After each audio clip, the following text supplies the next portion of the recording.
Hi, everyone. I'm Martha Lawrence with Boots on the Ground Midwest. We are an indivisible group with a focus on action and education.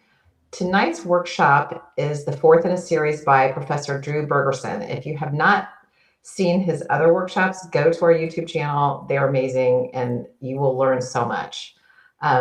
Professor Drew is a historian of modern Germany, a faculty member of UMKC, and an author and editor of many fiction and nonfiction publications. He is also the author of fantasy fiction, which is really super interesting. Tonight, Professor Drew is going to explore the collapse of democracy into fascism from the perspective of ordinary Germans. Professor Drew is a teacher, so he's going to approach the session as an interactive dialogue. Please add your questions to the chat and we will address them as we can. And just a reminder that this discussion is a historical perspective and not an analysis of the current political climate. So just keep that in mind as you're asking questions.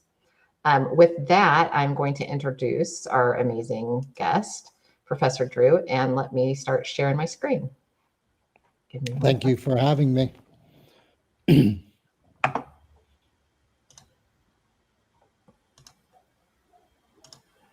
Okay, we should be sharing. Can you see that? We are. If you could go back one slide. There we go. Hi, folks, and welcome. It's so nice to talk to you again. I'm going to be talking today about the ethical dilemmas that ordinary Germans faced in everyday life in Nazi Germany. And the theme, kind of the sub-theme I chose is what ordinary people did to make fascism work. Next slide, please. So the topics that I'm going to be covering today are what's called micro-social relations. In other words, the kinds of relationships that exist in everyday life between ordinary people in a face-to-face kind of situation. I'm going to talk about how ordinary Germans engaged in practices that created a civil society that produced civility in the 1920s during the Weimar Republic. And then what kind of changes to those practices took place in the 1930s that led to incivility. In other words, I'm going to try to help you understand how fascism worked in everyday life, how it operated on a kind of on the ground level. Next slide. So this research comes from the talk I'm giving you here is some of the oldest research I've done. It was way back at the beginning of my career. And this is a very different way for me to be thinking about it and pitching it to you. So I'm going to try something new with you today. I'm going to begin with Hannah Arendt, The Origins of Totalitarianism from 1951, although the image on the right is a more recent cover version of it. She has many really interesting things to say about totalitarianism. Just as background, this was the beginnings of the Cold War, and Hannah Arendt, a Jewish German philosopher who escaped the Nazis, was trying to understand the similarities that she saw between fascism and Nazis on the one hand and communism on the other. So one is on the right, the other one's on the left, and yet they seem to have very many similar characteristics. So here are a few of them that I think are relevant for our conversation today. Totalitarianism relies on a total domination of society. Now, I put it in danger quotes here because it's never really total. It's not ever 100%. Scholars debated this issue for a really long time and got all caught up in it. Really, what we're talking about is the experience of totality, the feeling that it's everywhere. That total domination of society came from various apparatuses of coercion and terror. Secret police, concentration camps, things like that.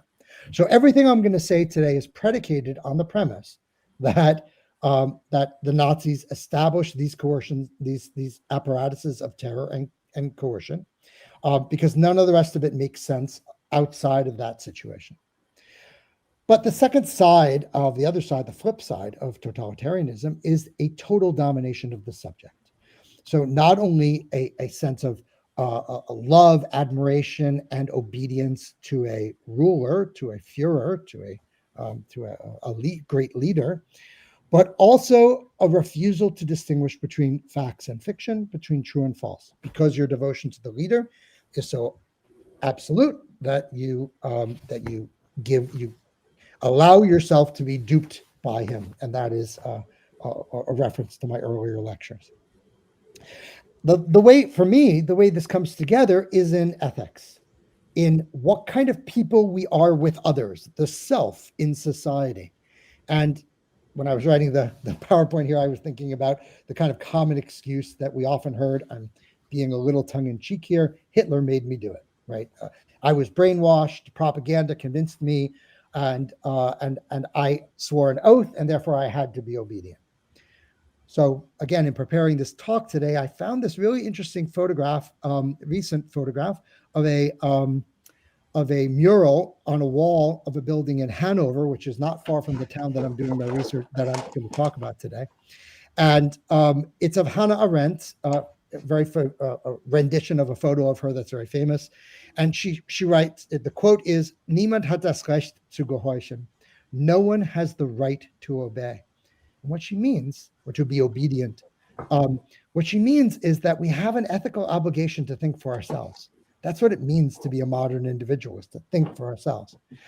But it also kind of implies that the solution to totalitarianism is that all we need to do is think critically, and then suddenly totalitarianism is going to disappear. I agree with the first one. I'm a little critical of the second implication, and I'm going to show you why that kind of critical thinking doesn't always result in you escaping from a totalitarian situation. Next slide. Okay, so another debate from a very old debate. We used to think that the Nazis seized power and seized control of government, overthrew the government in 1933. And then the scholars figured out, actually, no, the process of the Nazis seizing power took a number of years, at least 5 years to 1938. Some people might say a little earlier or later.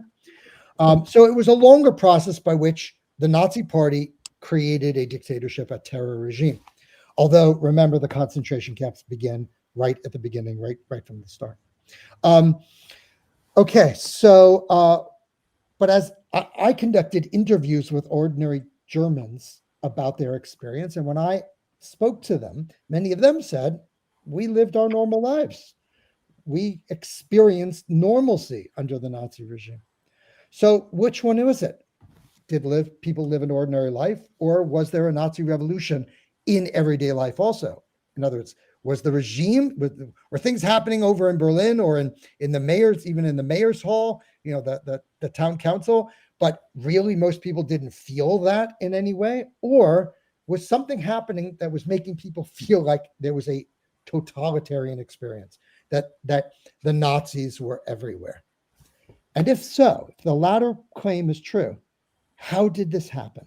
How did fascist principles penetrate everyday life? Did it happen from above, the government putting orders down or policing? Did it happen from below, ordinary people doing it?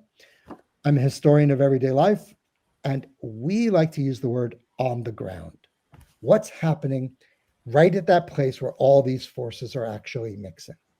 By the way, the photo is from my research from the early 1990s. Heinrich Kohler was a student of class 6 in the agricultural school. He came from outside of town, and he came into the town the town of Hildesheim, to go to school.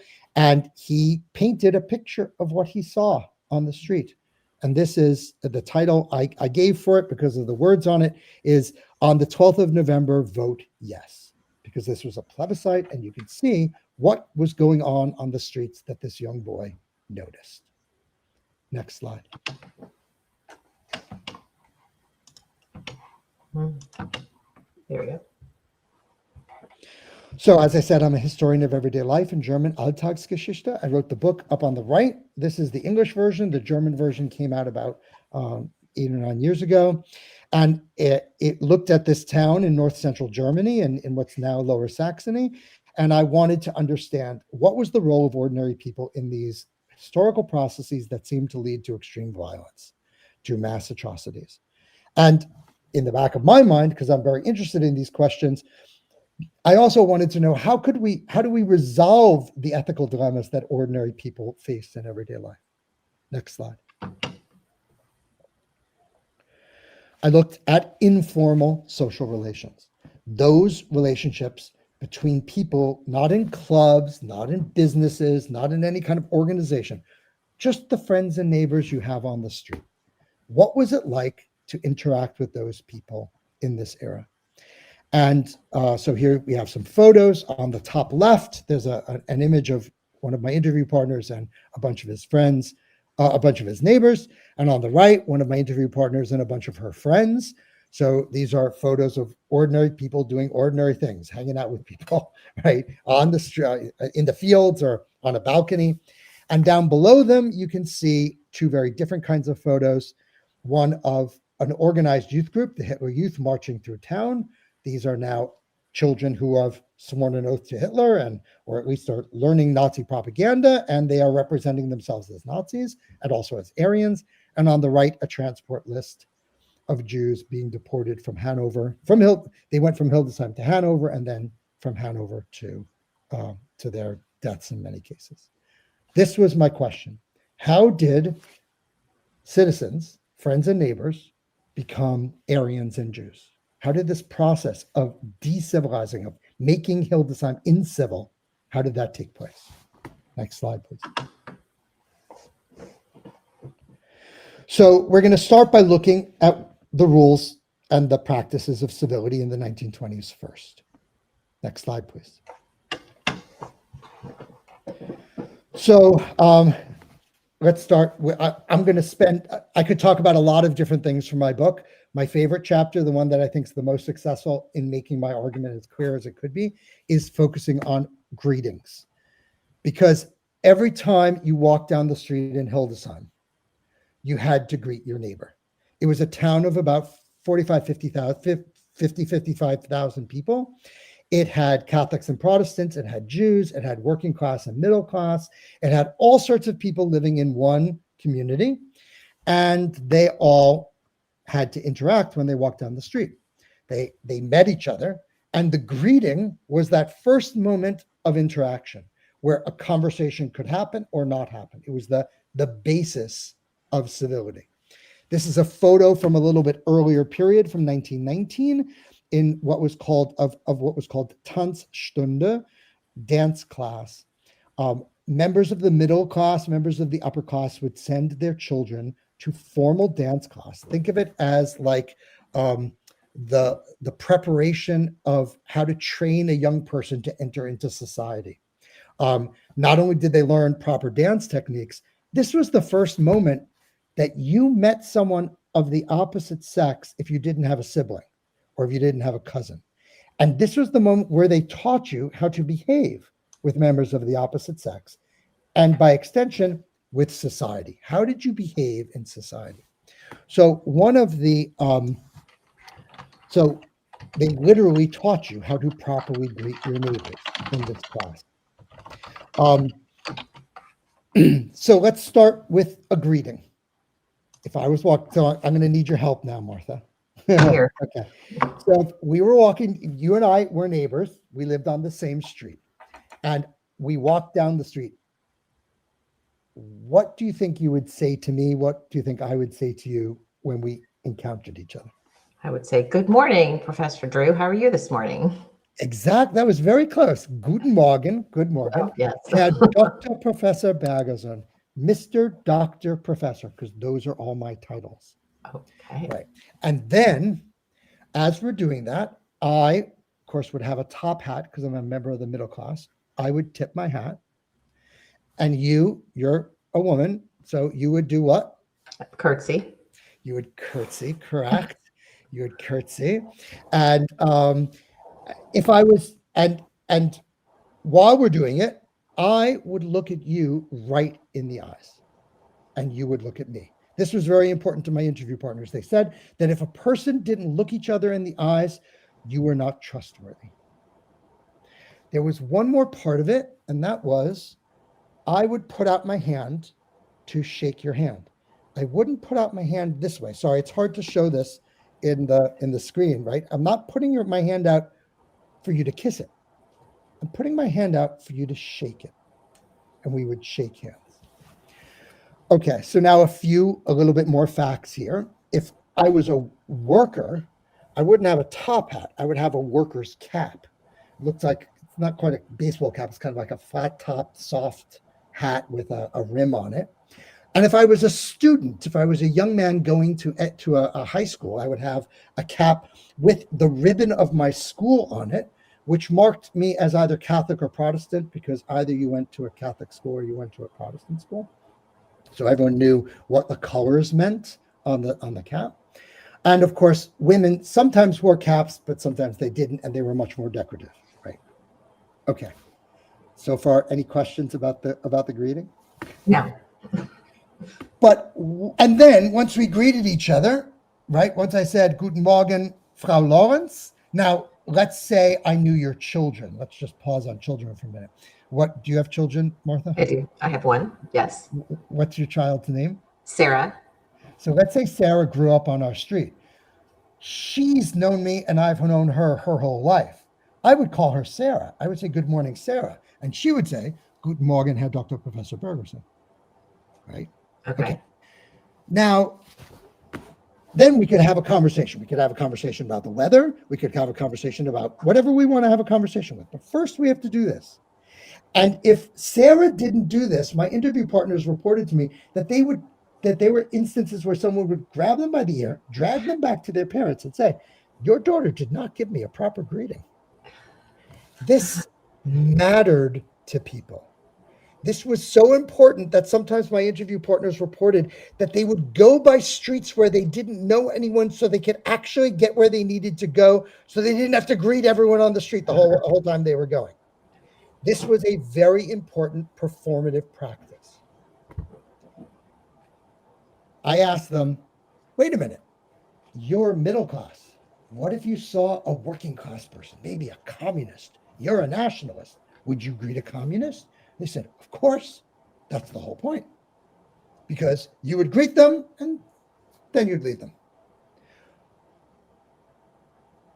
And so this was pretty amazing. This was a situation where people were talking to each other across massive political differences that in Berlin and even sometimes on the streets of Hildesheim were causing fights on the streets. And in that moment, they were saying, we still are going to give each other some modicum of respect. Now, there were limits, right? Or at least there seemed to be limits. I asked one interview partner who is the daughter of, she was a pious Catholic girl, the daughter of a very pious Catholic mother, working class. I said, was there anyone on the street who you didn't greet? And she said, no, of course we greeted anyone. But there also was a prostitute who lived on the street and a flasher. They lived in a working class community. And the flasher particularly liked to show his stuff to little girls. So what's a pious Catholic woman going to tell her daughter to do in that situation? Close her eyes. She still had to look in his eyes when she greeted him, but she used another technique that's called good day and goodbye. Guten Tag und guten Weg, which means basically you say the greeting and then you get out of Dodge as fast as you can, right? And so it's still civil, like they're still saying it's civil, but it's an escape. Okay. It's an escape. It's saying, I don't want to really have anything to do with you, but I'm giving you a modicum of respect nonetheless, right? Okay. And we all know this. People do this all the time. There are people we all don't want to be near, and we have our own cultural techniques for handling that. So I hope you see, I'm trying to show you the structure of these interactions. I'm giving you one aspect of the way ordinary people interact. Next slide, please. So let's analyze it together. You have already begun doing this. We've noticed that these greetings create a civil society. They give respect. They create a certain modicum of civility that crosses cultural, political, social barriers to say we're all human beings and all of us deserve respect. But at the same time, hidden underneath that respect, there's a lot of concern for status. Where did you see the competition for status? So it would be in the clothing, that kind of competition, like the hat, clothing, yes, the title, right? Like on the phone book in Hildesheim, it said not just Andrew Bergerson, it said Herr Dr. Professor Bergerson. So all the titles. a title meant a lot. It was in your phone book, it was in the street, and I lorded it over people every time they tried to greet me. I'm a professor, and you're not. I'm an adult, and you're a little girl. I'm a man, you're a woman. Power was present in everyday life at all times. And I used my greeting to get a little status, to one up my neighbor. This is not so crazy, right? I Right. mean, we know that this happens in the United States too, in other societies. People like to one up each other, right? I've got a better sports car than you, whatever it is. Okay. So I'm trying to show you that there were two sides to this greeting. It was civility, but it was also competition. I hope you see also that this is about self cultivation. This is about making myself in a certain kind of person. And the person we were all making ourselves into, whether we were communists, nationalists, socialists, social democrats, all of us across the spectrum, Democrats, all of them, were all saying we are citizens in a civil society because we adhere to these rules. Does that make sense? That makes sense. Yes. Okay. Okay. Two other points here that are a little bit more complicated. One is just to show you how readable this communication is. Everyone knew how to read the code. They knew what the signs meant to place you in a class and a religion, and from there they could guess your politics. So everyone was knowing everyone about each other because their greetings were transparent. At the same time, they were all acting like all they were doing was greeting their neighbors. If I had said this analysis to one of my interview partners, they would say, "What are you talking about? It's just what we did. It's ordinary." So I want to show you how normalcy hides the very politics that keeps the system going. Next slide, please. How does this break down? Let's talk about incivility, starting in Hildesheim. It started really in the 1930s. The Nazis, of course, appear on the scene years before. Next slide. So traditionally, historians narrate this, way back when I did this research project, they would narrate the story in terms of the party, the Fuhrer, and propaganda. They would say Hitler imposed this on people by either mesmerizing them with their propaganda or convincing them to adopt his ideology, or through the power of his party and his dictatorship. So we had a very top-down model, and we had a very intentionalist understanding of how the Nazis seized power. And parts of that story are, of course, accurate. It's certainly the story we still see on a lot of History Channel movies or documentaries of the Nazi regime. But let's look at what's going on actually on the ground. Let's look at the new greeting that Hitler and the Nazis introduced. I'm not going to do it because I would love for my YouTube to actually be viewed in Germany, and it's illegal for me to do this in Germany. But you all know, you can see the examples, the Heil Hitler greeting. So, hail to Hitler. What's different about it? First of all, we're not shaking hands saying we're equal. We're putting up the hand, and I'm thrusting it out in front of you. I'm also thrusting out my chest, right? And I'm challenging you, in effect, saying, I am a Nazi. You have to know that. I'm communicating my political beliefs to you and my enthusiasm. I'm looking at you in the eye, but the look is different. It's not, I have respect for you. You're a human being. It's, I'm on the right side and you're on the wrong side. Do you see the difference? Yeah. Oh, yeah. Next slide. Notice also, though, men and women, anyone can participate in this Hitler greeting.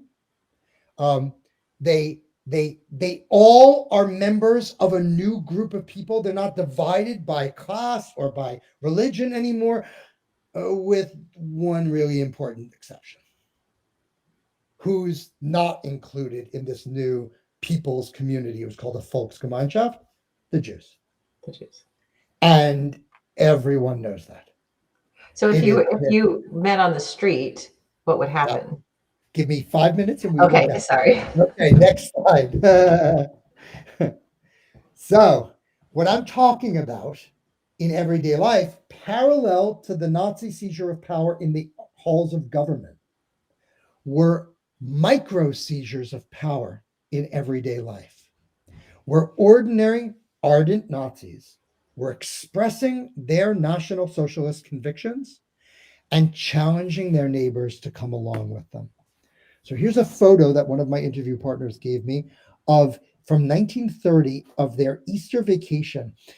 When you moved from the lower part of high school, the lower grades in high school, to the upper class in high school, usually around 10th grade, I think it was, you would get invited out to a bar to go for a drink. You get a beer night because beer is not really very alcoholic. And in Germany and many European countries, kids of that age can already start drinking beer, not liquor, but beer. So they would all go out and they would celebrate that they'd made it this far in their high school education. What do you see going on in the photo? There's one person with a with the salute, With the maybe Hitler two, salute? possibly two. There's one who's really doing it, and there's one like Yes, trying to figure yes, it out, right? He's trying to like test it out.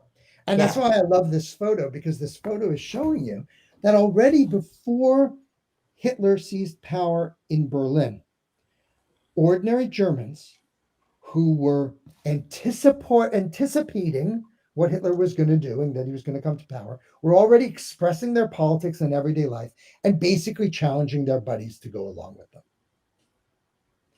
I'm calling this a micro seizure of power because when a person says, "I'm this and you have to follow me," it's a statement of status. It's that competitiveness that we saw from the early greetings, but translated into very kind of aggressive politics. Next slide. So let's analyze this. Oops. There we go. Okay. So first of all, these greetings are introducing incivility into a civil society. Because when I say Heil Hitler and I put Hitler into the middle of my relationship with every member of my society, prior, the relationship was we respect each other. Now the relationship is I support Hitler.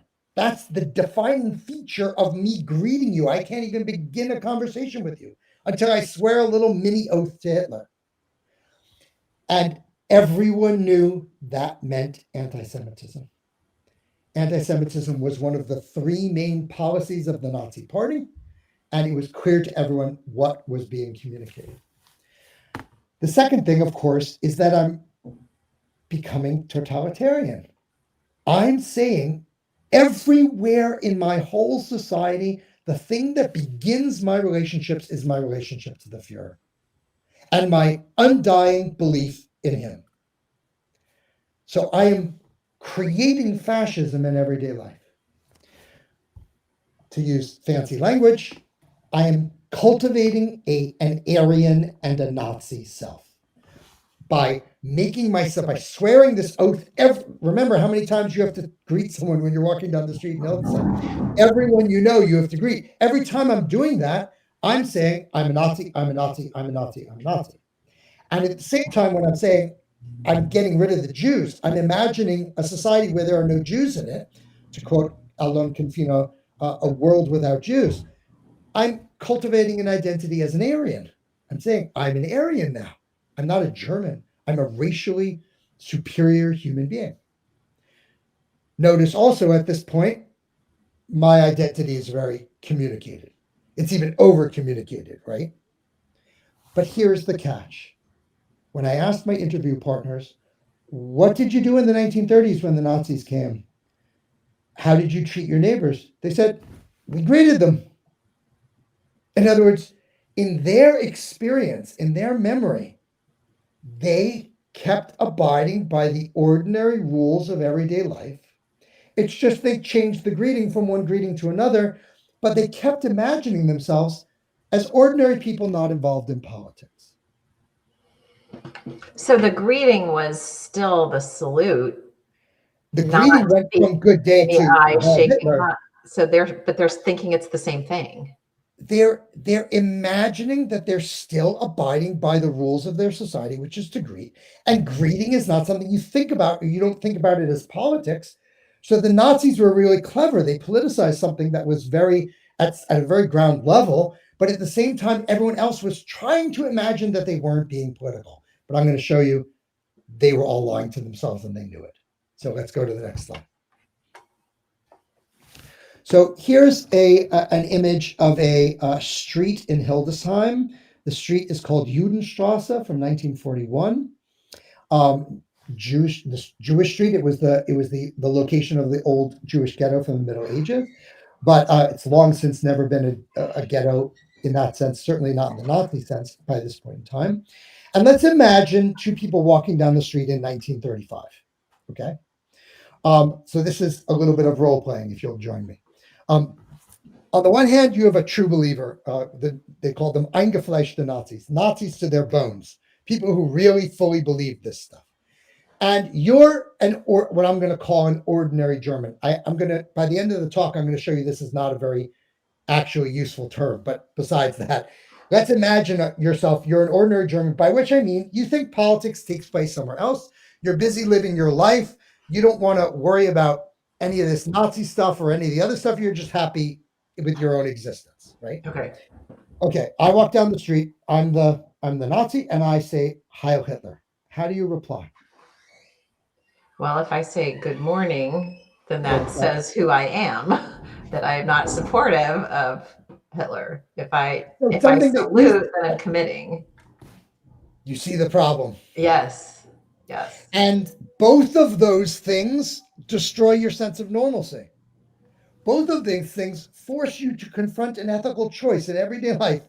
Are you going to help the Nazis and you're going to collaborate with them, or are you going to oppose them? And the Nazis are the ones who are creating the situation. I'm the ardent Nazi. I'm the one who's forcing you to make that choice by greeting you every time I see you on the street. And it's with my neighbor, so I don't want to offend my neighbor. It's my community. And remember, you need to get jobs. Like I've had stories of my interview partners saying that their father were painters. They had to greet, because if they didn't greet and they said good day and they tried to abide by these old rules, that's a disrespect to the Nazis. And then the Nazis might not give you contracts anymore, and you might not have a job anymore. Remember, this was just 2 years after the Great Depression, right? So people were very worried about their jobs there. And of course, if you were a communist and this happened, you could be beaten up and you might be you might be thrown into Dachau. There were real consequences. So we can't forget the coercion state that we talked about at the beginning is the background for all of this. This isn't fun and games. This was serious stuff.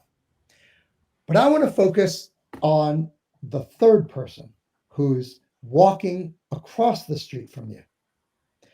And that person is a communist or a Jew or a homosexual or any group that has been systematically excluded by the Nazis. What do they see in your behavior when you give the Nazi salute to keep your job or for all these other reasons? Well, they assume that's who you are, and they pull themselves away from that part of society. Aha. How does fascism work? It works by those people, by this dynamic, creating the alienation and fear that is at the heart of totalitarianism. It's not coercion alone. It's a dynamic in everyday life. Next slide. Oh, I'm going to tell you one more story, just because this is a great one. One of my interview partners, her name was Dora. She faced this dilemma. She's the one who kind of explained it to me. She was married to a Jewish man, and she had friends who she knew were not Nazis. But she saw them walking down that street that you saw in the other photo, High Street, and she knew it was where her friend worked. And she saw on his lapel that he was wearing a Nazi insignia. And she decided to walk on the other side of the street. Why do you think she didn't go and say hello to her friend? Because she didn't want her friend to have to choose. On the nose. But the other side of it was she didn't want to place her friend in a dangerous situation. She wanted him to be it, but she also didn't really want to recognize that the Nazis were everywhere. Yeah. She wanted to maintain her normalcy and imagine that a Protestant girl from the working class could marry a Jewish boy, and it would be okay. They got married like 1933. It's kind of crazy. Next slide, please. Okay, so we can see that anti-Semitism is spreading, but I'm going to ask you to challenge this in a minute. We can see fascism spreading, this feeling that everyone is watching everyone. You don't need Gestapo. I mean, they're looming in the background, but in everyday life, you have neighbors watching you to make sure that you're participating. And you're seeing one after the other, all of your neighbors, even the ones who are not very political, they're all getting on the Nazi bandwagon. But notice what's changed, what's fallen apart. Now, Dora knew this friend was not a Nazi, but he was acting like a Nazi. So now greetings are doing the opposite of communicating who you really are. They're creating confusion and fear because you had to think, wait a minute, is he a real Nazi or is he only pretending to be? That fear is part of that living in a totalitarian society. Do I risk being honest with him? Do I lie about what I'm doing? Do I hide who I am? All of that anxiety is not generated by the Gestapo alone. It's generated in everyday life. My argument here is there were no bystanders in this situation. Mhm. Every ordinary German had to make these choices every day. And the way they made the choices, even if they were not really Nazis, if they weren't ideologically committed, if their critical thinking, as Hannah Arendt had said, had already led them to the conclusion that the Nazis were wrong, they still might be collaborating. And that means that you just can't tell what people really are anymore. You're scared and you're alone. And better to isolate yourself. My argument is that what ordinary people did to make fascism work is they helped transform their friends and neighbors into Aryans and Jews, and they helped realize that experience of totalitarianism, that feeling that Nazis were everywhere and that they could not trust any of the people they knew. That feeling was created by this everyday dynamic. Next slide, please. Okay, I'm going to go through this quickly because I know we're on a time limit.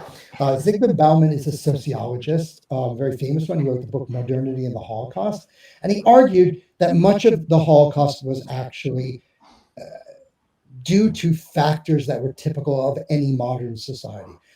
So the gas chambers were a form of industrial bureaucratic murder. That was the kind of murder that only could take place in a modern society. But what he was really interested in, the part that mattered to him a lot, was that the perpetrators became perpetrators through a series of small incremental steps. That it wasn't like people just handed folks a gun and said, go kill people. Slowly, people changed who they were from one kind of self to another kind of self. And my research bears this out because I can show with these greetings how ordinary people made those transformations over the course from the long 1930s, so 1930 all the way to 1938. They slowly transformed themselves into the kinds of subjects that Hitler wanted. Bauman has some really interesting ways of phrasing this. He says, these are rational choices that lead to irrational ends. This is turning rationality against itself. And he also draws attention to the fact that those ardent Nazis, those fascists, were soliciting the aid of the victims in their own victimization. And this is where... Can you go back to the rational choices later? Can you give an example of that? Because when I say, oh, it makes sense for me to raise my hand and say Heil Hitler so I can get a job, I've just taken one step in remaking myself into a Nazi. And if I keep doing that, if I keep making each one of those small steps, well, then maybe I'm going to join the Hitler Youth. Then I'm going to maybe join the Wehrmacht because I need to do that too. And each step is leading me further and further to become the very thing I don't want, which is a murderer. Okay. In the case of Jews, the logic is each time they cooperated with the Nazis thinking that, well, let's just duck our head and let's just listen to the rules and go along with it, they're leading to their own death as well. To me, that was true of the Germans as well, because many of the men who joined the Wehrmacht end up dead in Stalingrad. So It's not, and all their houses get bombed and destroyed because of a war. Like it's not a good outcome for any of these people, but they seem to make at each stage what seems to be a very rational choice analysis. Next slide. So I want to tell you my favorite story. I hope we have enough time, and maybe we'll get a little extension on our question and A over an hour. But this is a really great story, and it's my favorite of all of my research that I've ever done in my career. So I interviewed a man. All of these names are pseudonyms. His name was Gerhard, and he was the head of the Hillel group.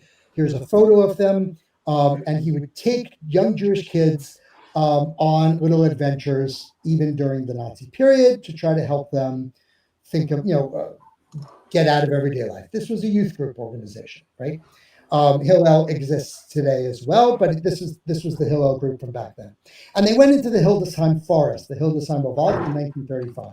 And there they were in the forest, and they sat in a clearing, and they all of a sudden started talking about their problems. And the biggest problem the kids started talking about is what to do in school. Because when they walk into a classroom, when they go to their classroom and the teacher walks in, the teacher stands up and says, "Heil Hitler," and all the kids are expected to stand up and say Heil Hitler as well. Now, this is not so abnormal, right? Because before the Nazis, they would say, the teacher would walk in the room and say, "Good morning," and all the kids would get up and say, "Good morning, teacher," right? So what changed is that now Jewish kids were expected to stand up and greet Hitler every day in school. So remember, there are very few rules forcing people to do this. These were choices that were made by teachers. These are choices that were made by neighbors. So Gerhard got into an argument with one of the boys. And Gerhard insisted, "You have to be diamond strong here. If you understand that Hitler is trying to kill you," which they all understood, "then you have to do what's right and not go along with them. You must adhere to what," he was basically quoting Immanuel Kant's categorical imperative. You have a categorical imperative to say good morning, to abide by those rules of civility, and refuse to support Hitler. Well, the boy, his name is Hartmut, I'll call him Hartmut in this situation, he said, "That's not what my father told me. My father told me, you need to howl with the wolves. You need to say a Heil Hitler because you're going to get beaten up if you don't. And just pretend that you're not Jewish, even though everyone, of course, knows that you're Jewish." Right at this moment, in the middle of this debate, a group of hunters comes walking through the forest. The first hunter sees them and says, "Heil Hitler," because it's 1935 and it's Germany. Let's just remember, they have guns. They're walking in the woods. They're adults. These are children, except for Gerhard. And he says, "Heil Hitler." Gerhard stands up and says, "Good morning." The next hunter doesn't hear what's going on. He comes up and he says, "Heil Hitler." And Gerhard says, "Good morning." The third hunter sees this and doesn't do anything. He just walks past. Gerhard, when this is done, Gerhard then turns to Hartmut and says, "See, I told you, this is the kind of moral courage that you really need. You need to stick to your own convictions. And then if we are civil, we will show them that they're all going to be civil."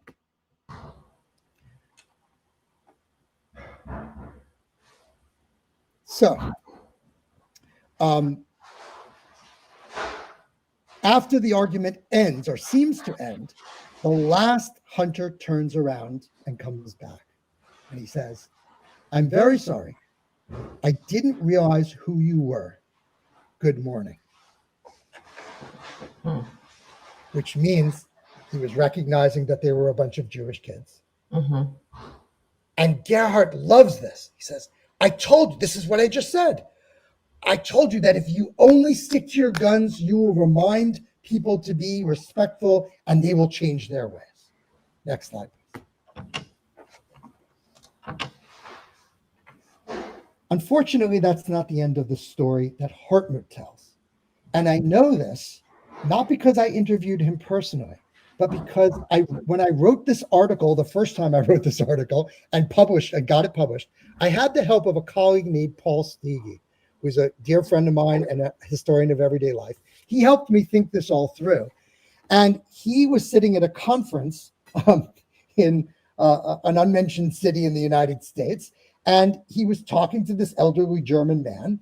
And the man said he was from Hildesheim. He had a strong German accent. He said he's from Hildesheim. And Paul said, "Oh my God, I have the greatest story for you." And Paul proceeded to tell Gerhardt's story translated through me. And he tells the whole story, and Hartmut sits there and he looks at him and he says, "I'm the boy. That's me." And he says, "Gerhardt's not telling you the whole story. What really happened was the kids were so terrified that they were standing up to a bunch of adult men with guns that one of them lost control of his bowels.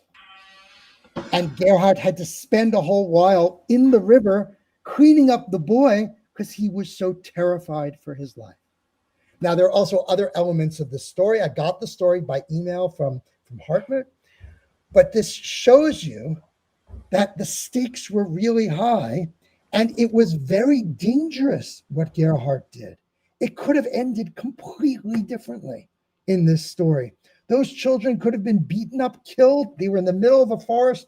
Anything could have happened. So, what does this tell us? It tells us that actually making these everyday choices was super difficult. There were real ethical challenges for very high stakes. And it wasn't obvious which one they did.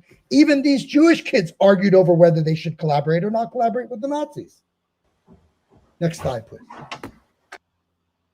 So there is no one who's ordinary. No one's walking through everyday life under fascism imagining that they're imagining it, but they're actually not being unpolitical. They're being confronted all the time to make ethical challenges. So the really funny part of the story, the most interesting part of the story, is Gerhard and Hartmut were both invited back for the dedication of this monument in Hildesheim, which is where the synagogue had been destroyed on Kristallnacht. In 1988, there was a big ceremony to finally build a monument for the memory of what happened. And when they met again for the first time 50 years later, they got in an argument about which one of them was right. So it wasn't just an argument that they were having in the 1930s. It was a position that they still struggled with 50 years later.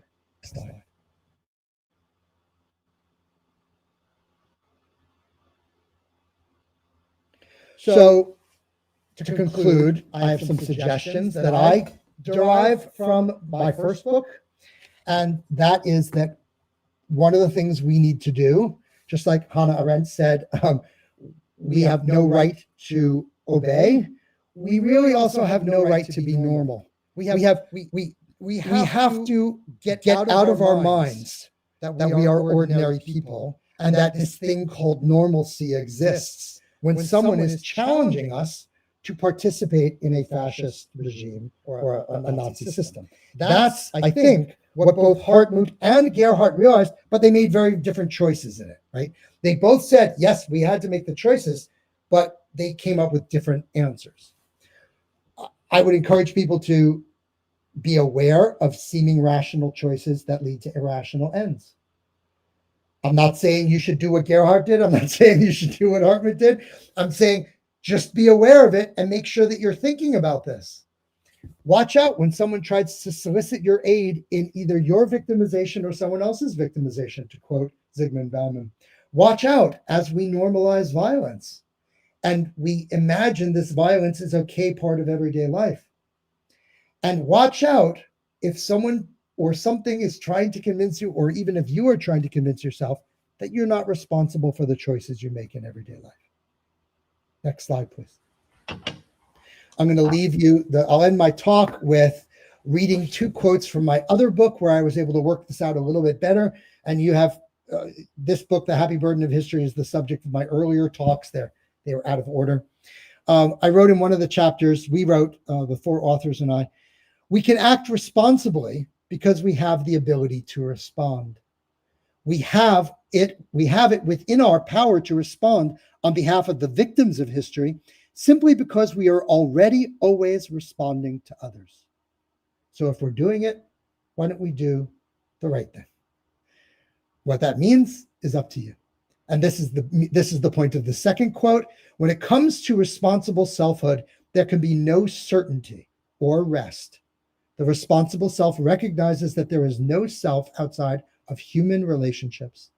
We are not masters, and our responsibility is not a matter of prescriptions or control. We are our ability to respond. How we do so is up to us.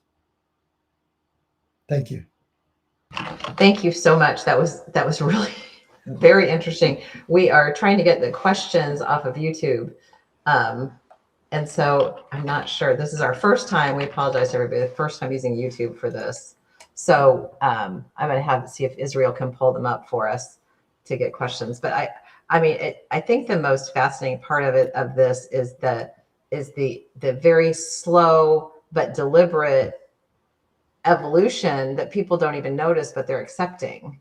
Correct. And the degree to which they don't notice it was made clear to me by a very dear friend of mine, Dr. Krista Borstede. She was the one of the people who helped me find my way in Germany when I was a young graduate student. Helped me find an apartment and go shopping and get back and forth, in and around the city. She was kind of like my one of my most important support networks.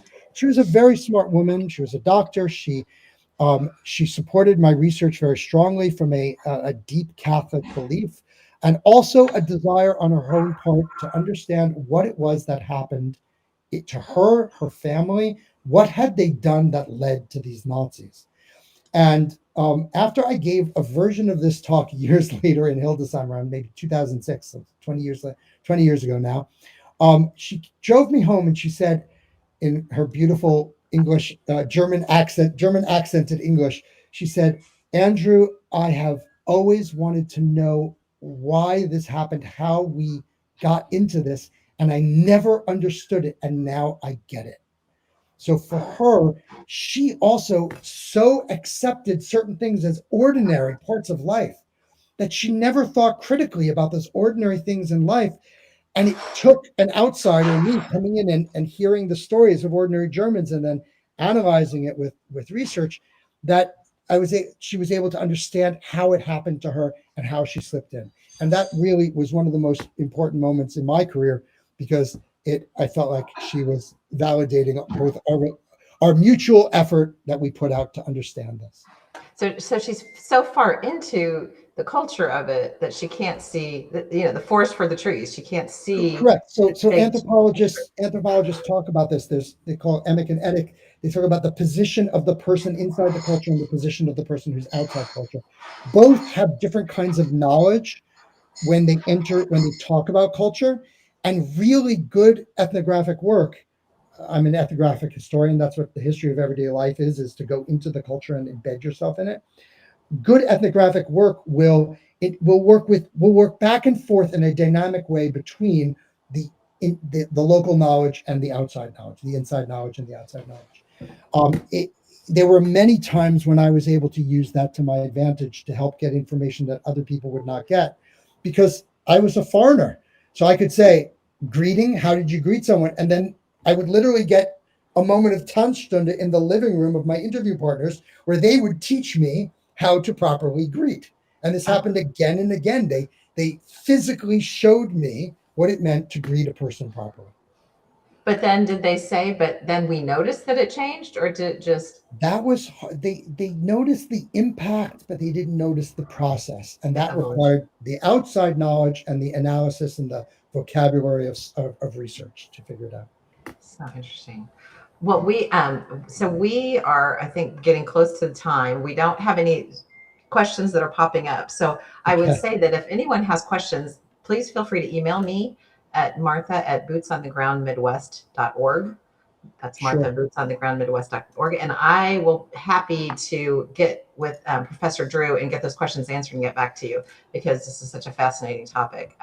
This is also being recorded, so it will be on our YouTube channel probably tomorrow, but it might take us a day or two. And if you want to go back and rewatch any of those episodes that Professor Drew has already done, again, I would highly recommend that. And our YouTube channel is Boots on the Ground Midwest. So thank you so much. And we are looking forward to your next session. We'll have to get that on the books soon. My pleasure. Okay. Good night, everybody. Thank you. Good night.